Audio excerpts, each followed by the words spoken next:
Sreepada channel welcomes you all to the final episode of this series of Vemana Satakam and Sumati Satakam. Today's poem is from Vemana Satakam and recited by Sri Vaishnavi. Hello, I am Sri Vaishnavi. I am 8 years old.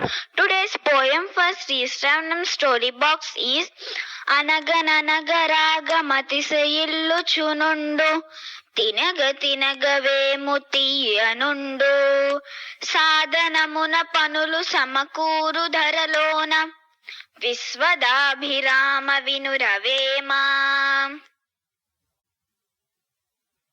Meaning of this poem is: a melody when sung many times gets fine-tuned.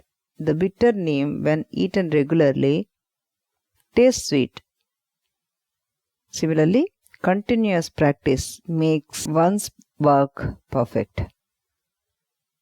Today's story is about Ekalavya. Ekalavya was the son of Hiranyadanyu, king of jungle tribe called Nishadas.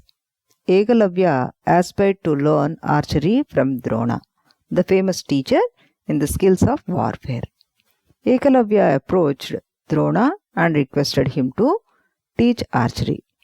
Drona was impressed by Ekalavya's politeness, desire, and commitment.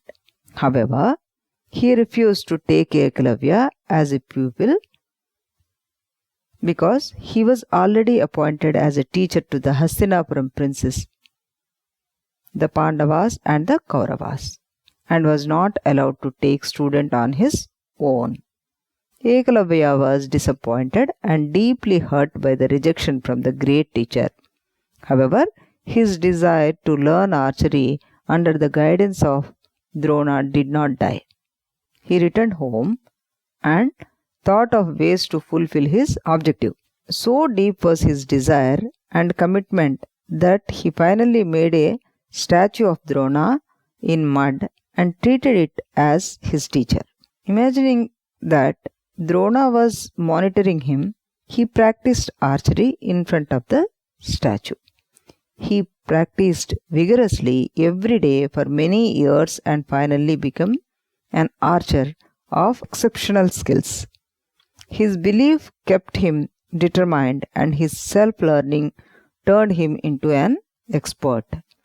Eventually, Ekalavya became an archer of unique prowess. One day, Drona took young Pandavas and Kauravas for hunting. In the forest, they came across a dog which had its mouth closed with arrows. The dog was, however, unharmed. Drona was impressed with the skill of that archer. He realized that the archer was much more skilled than his best student Arjuna. Drona and his students came upon Ekalavya practicing archery before a mud statue. Upon seeing Drona, Ekalavya bowed to him in respect. Drona asked Ekalavya where he learnt archery. Ekalavya replied that he learnt under Drona's guidance and showed Drona his statue. Acharya Drona was shocked when he saw his statue and with that reply. He was distressed as he had assured Arjuna that he would make him the greatest archer in the world. Ekalavya was, however, much more skilled than Arjuna. Drona therefore decided to undermine Ekalavya's supremacy. He told Ekalavya that since he learned his skill in front of his statue, he should offer him Guru Dakshina, the fee payable to the teacher. Ekalavya agreed to pay whatever Drona demanded. Drona asked for the thumb of Ekalavya's right hand, which was very important for the archer to shoot the arrows. Ekalavya immediately took out a knife and without any hesitation sliced off his thumb and offered it to Drona. Ekalavya thus set an example of a sincere student who excelled in his skill through meticulous and thorough practice with a deep devotion to the teacher. Moral is: practice leads to perfection. Isn't it a good story? Let us listen this story in Telugu. Srisravanam ఛానల్కి చిన్నారులందరికీ శ్రోతలందరికీ కూడాను మరొకసారి స్వాగతం. ఈరోజు మనం చెప్పుకోబోయే కథ ఆఖరి కథ ఈ వేమన శతకం సిరీస్లోది.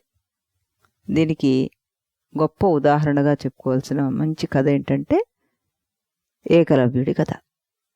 మీరందరూ ఏకలవ్యుడి పేరు వినే ఉంటారు. అతని కథ ఏంటో మనం ఇప్పుడు తెలుసుకుందాం. రామాయణ భారతాలు పురాణాలు చదవని వాళ్ళు కూడా కొన్ని పాత్రల గురించి కొంతైనా తెలుసుకుంటూ ఉంటారు. అలాంటి లోక ప్రసిద్ధికి చెందిన పాత్రల్లో మనకి ఈ ఏకలవ్యుడి పాత్ర ఒకటనమాట. అతను ఏకలవ్యుడంతటి దీక్ష కలవాడు, నేను మీకు ఏకలవ్యుడు లాంటి శిష్యుణ్ణి అని అనడం మనం ఎప్పుడు వింటూనే ఉంటాం. మరి ఈ ఏకలవ్యుడికి అంత ప్రాధాన్యత ఎలా వచ్చిందో మనం తెలుసుకుందాం.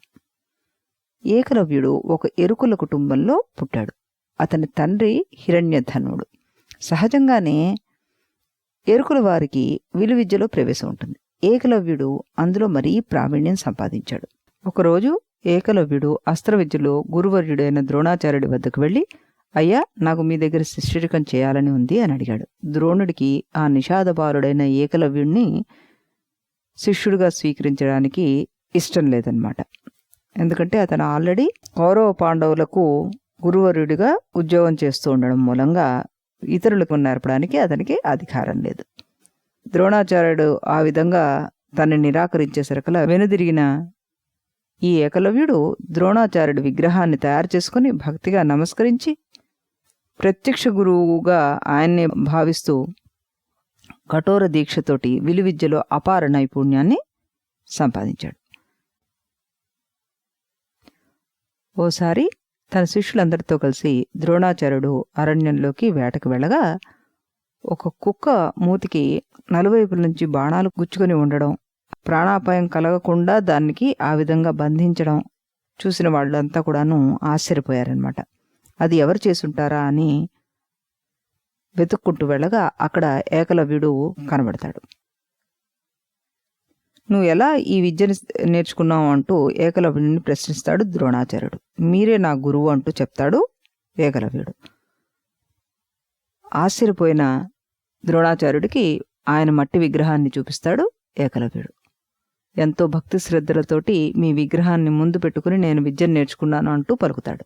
దానికి ఆశ్చర్యం ఆనందం చెందిన గురుదేవుడు అర్జునుడి కంటే మించిన మరొక వీలుకారుడు ఉండకూడదు అన్న ఉద్దేశంతో ఏకలవ్యుడిది గురుదక్షిణ అడుగుతాడు అనమాట. ఆ గురుదక్షిణ కింద ఏమి కావాలంటే అది ఇస్తాను అంటూ ఏకలవ్యుడు గురువు గారికి మాట ఇస్తాడు. వెంటనే నీ కుడి చేతి బొటన వేలు కావాలి అంటూ ఆయన ఏకలవ్యుడిని గురుదక్షిణ కింద అడుగుతాడనమాట.